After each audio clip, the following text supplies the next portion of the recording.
Lima Hotel. Ah, doon ba? Okay, okay, mali ako. Ikot na lang ako kasi mag-assembly kami.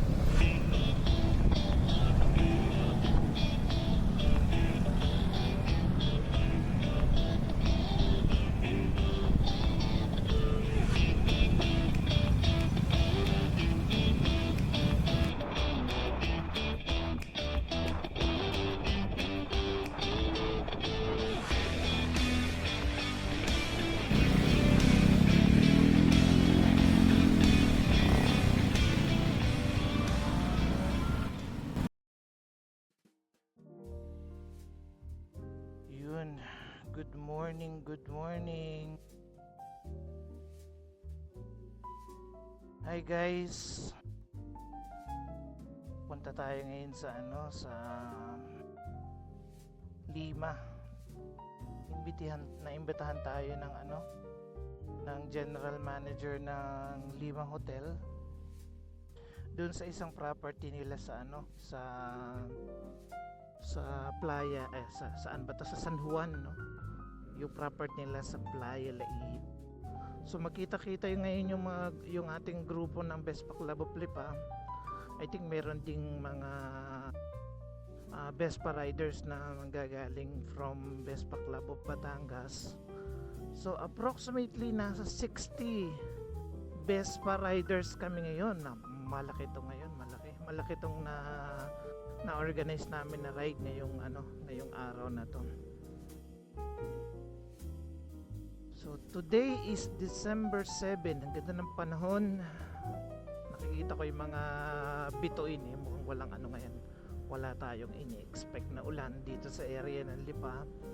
And then hopefully all the way sa San Juan magiging maayos yung ating ride. Sarap. So yun nga, naimbitahan tayo ng general manager si RM Bong. Thank you RM Bong, shout out dyan sa land ko, no, sa pag-invite sa amin dito sa Vespa ride to Playa Laia. Ganda dyan sa actually sa San Juan, ang daming magagandang mga dyan, mga resorts na napakalapit lang dito sa Lipa. It will take an hour lang, no? Nasa dagat ka na. Itong property nila sa Playa Laia. Nakita ko na 'to, madalas kami nagra-ride doon eh. Ito yung may mga cocoons ba tawag doon, yung concrete, yung bilog tapos ginawang para accommodation. Yan.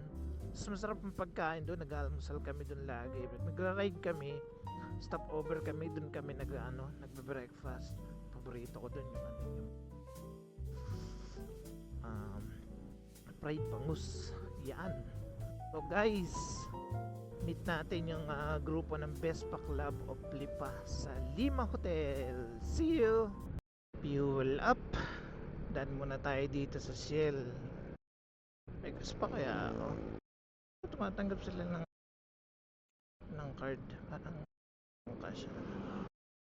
Kano ang petrol ngayon? B-Power 6. Hindi. 65 premium. 65 premium.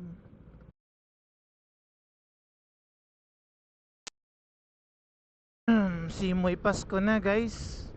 Ang lamig dito sa Lipa. Parang pag bandang madaling araw kailangan maglagay ka na ng jacket. Lalo na pagka magra-ride ka, talagang hindi pwedeng manipis. Simoy Pasko na. Sa bagay, ilang araw na lang naman Pasko na. Wala pa nga ako na ilalagay dun sa sa ang mga gifts ng Christmas tree. Guys, bigay na ng 13 month. Na-receive nyo na ba 13 month nyo? Anyway, nandito na tayo guys sa Lima Park, no? Dito natin imi-meet. Yan, dito Lima Estate. Ano to? Malbar and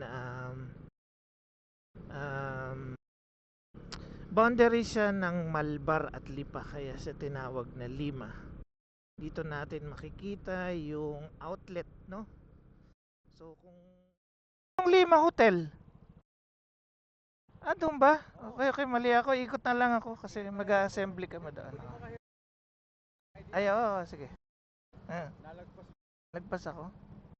Sabi ko na mali na naman yung pinasok ko eh. Ayan. Tas kuhanin ko di ID ko. Sige, sige. Okay, okay. Mali na naman yung pinasok natin, guys.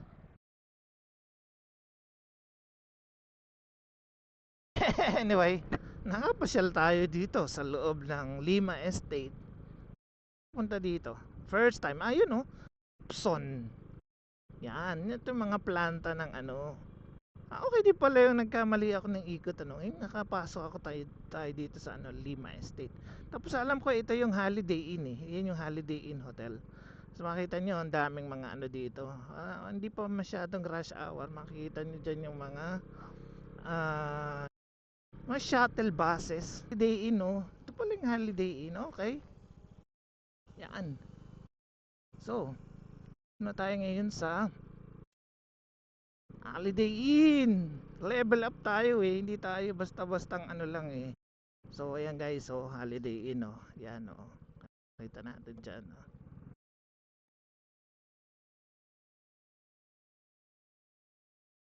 Yan, aming press. Press. Di tayo kape.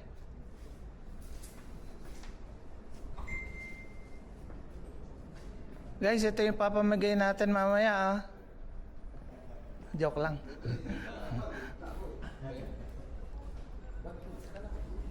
Pa tayo mamaya.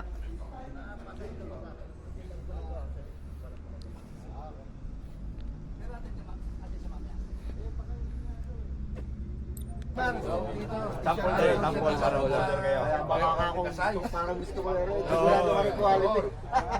May tumawag din sabi. Lalo na kung video gustuhan yan.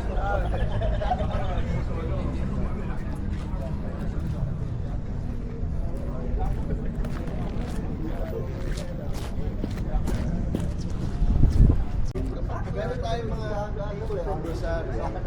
Ako nga sumunod nga lang ako sa inyo.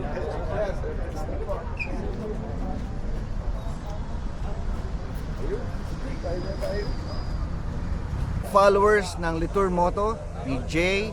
Of course, we are here, we are gathered right now. We have about 70 strong riders ng Vespa. And we have Vespa Club of Rosario, Vespa Club of Lipa, and later on, the Vespa Club of Batangas will be joining us. And we'll be going to Batangas Lakeland, and then afterwards, we'll be going to San Juan, Laia, where we can find the best beaches in the area of Batangas. And with the help of our Jay here, he will provide you and guide you all of the beautiful areas here in Lipa. So watch out, and later, see you.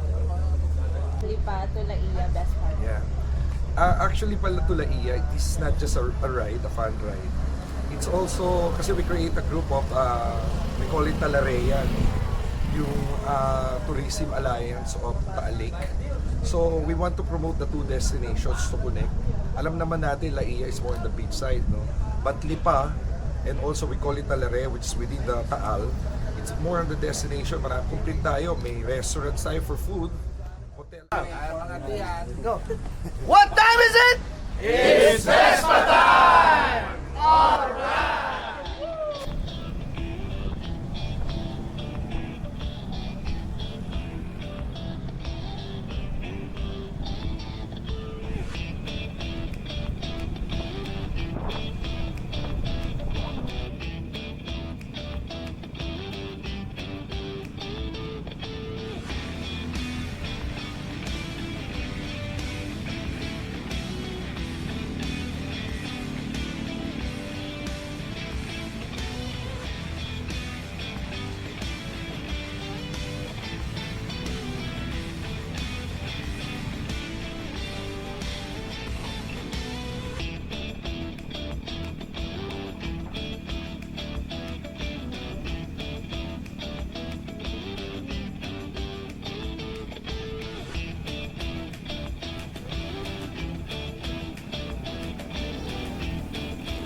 Hiwalay. Iiwang mga 15.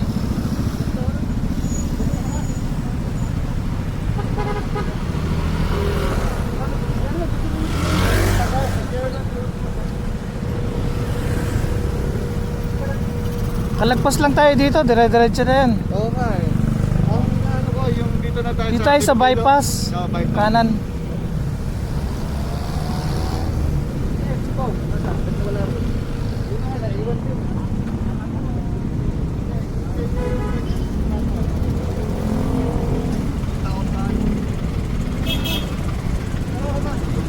May 15 na iwan, 15.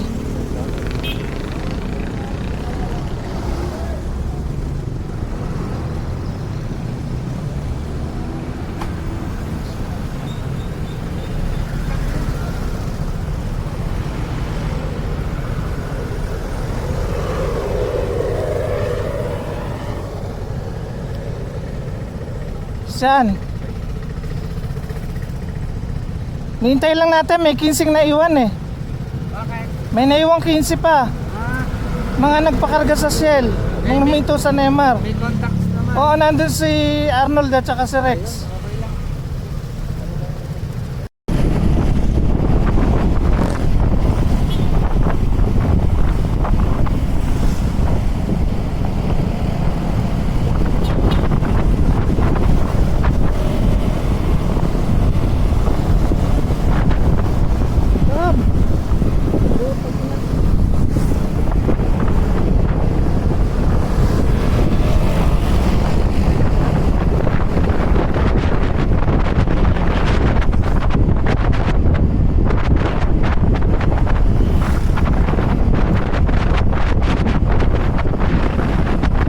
Guys, ito na kami sa Rosario. Gutom na. Traffic. Sa Rosario proper tayo. Tayo sa Rosario.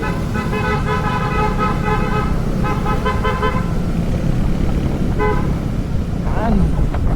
Kunting pitik na lang, nasa San Juan na tayo. Kaya ano na lang yan, 30 minutes. Maybe 20 minutes. Depende sa traffic. Kahiwa-hiwalay na yung grupo. Nangyari. Okay.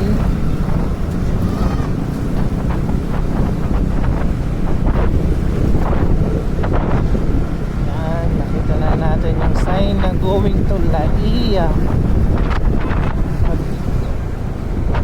Diretso going to Candelaria, Sariaya, Yaong. Ganda naman dito. Ganda naman dito. Mahuhuli tayo dito.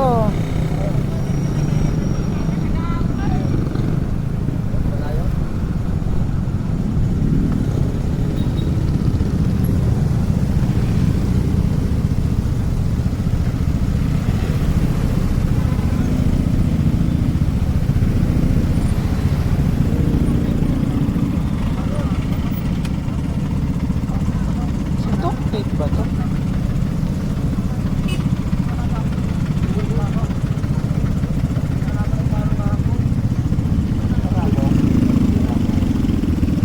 Si Doc Kate pala to. Hindi ko nakilala. Ano po? Basta. Ay tayo, Tol.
Guys, nandito na kami sa may Playa Laia, San Juan, Batangas.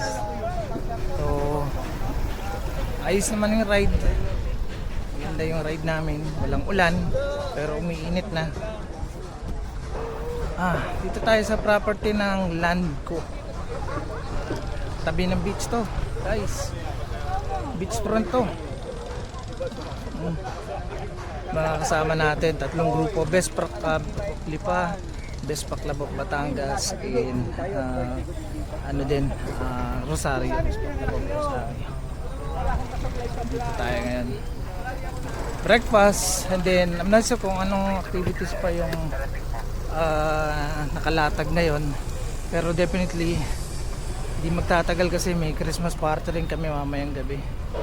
Yan guys.